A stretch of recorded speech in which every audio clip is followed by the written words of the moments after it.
Bulletin शुरुआत में आगाह कंदासीं। सिंध समेत मुल्क में आम चूंडुनि लाइ डिस्ट्रिक्ट रिटर्निंग ऑफिसरनि जी ट्रेनिंग जारी आहे। इलेक्शन कमीशन सुप्रीम कोर्ट जे हुकमनि जी रोशनीअ में डीआरओज़ ऐं आरओज़ जी ट्रेनिंग बहाल करे छॾी आहे। रिटर्निंग ऑफिसरनि जी ट्रेनिंग सुभाणे ताईं जारी रहंदी। डीआरओज़ जी ट्रेनिंग वारो अमल 19 डिसंबर ते शुरू थींदो। अव्हांखे आगाह कयूं पिया। सिंध समेत मुल्क में आम चूंडुनि लाइ डिस्ट्रिक्ट रिटर्निंग ऑफिसरनि जी ट्रेनिंग जारी आहे। इलेक्शन कमीशन सुप्रीम कोर्ट जे हुकमनि जी रोशनीअ में डीआरओज़ ऐं आरओज़ जी ट्रेनिंग बहाल करे छॾी आहे। रिटर्निंग ऑफिसरनि जी ट्रेनिंग सुभाणे ताईं जारी रहंदी। डीआरओज़ जी ट्रेनिंग वारो अमल 19 डिसंबर ते शुरू थींदो।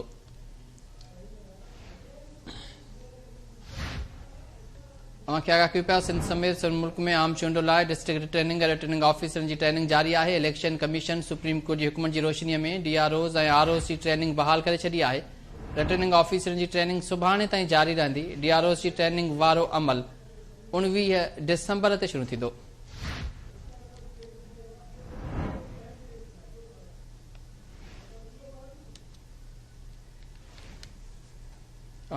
सिंध समेत मुल्क में आम चूंडुनि लाइ डिस्ट्रिक्ट रिटर्निंग ऑफिसरनि जी ट्रेनिंग जारी आहे।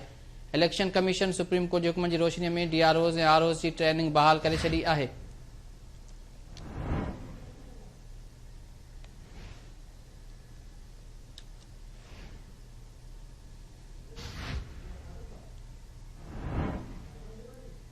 ट्रेनिंग 19 डिसंबर 2023 ते मुकमल थींदी। 191 रिटर्निंग ऑफिसरनि जी तरबियत कई वेंदी।